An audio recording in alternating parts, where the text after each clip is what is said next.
dua të ndaj me ju kënaqësinë e marrjes këto ditë të një raporti shumë domethënës të Bashkimit Evropian përmes instrumentit të përkatës të Sigmas dhe OECD-s që ka analizuar edhe panoramën e përgjithshme të prokurimit publike në rajonin tonë, ku Shqipëria spikat me përmirësimet e saj dhe përmes shifrash dhe faktesh do të mund t'i tregojmë edhe publikut se sa larg janë të gjitha ato që thuhen dhe stërthuhen duke ushqyer një perceptim negativ lidhur me raportin e Shqipërisë me korrupsionin dhe lidhur me pozicionin e kësaj shumice ndaj korrupsionit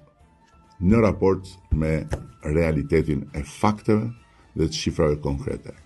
të identifikuara dhe të rreshtuara jo nga qeveria apo ekspertët e saj,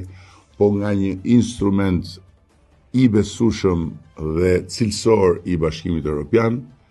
me të gjithë integritetin e duhur profesional për të treguar se cila është e vërteta edhe në atë çka lidh prokurimet publike me transparencën dhe cilësinë e mekanizmave që i vën ato në përdorim në të mirë dhe në interes të publikut, ku Shqipëria përsëri spikat si e para në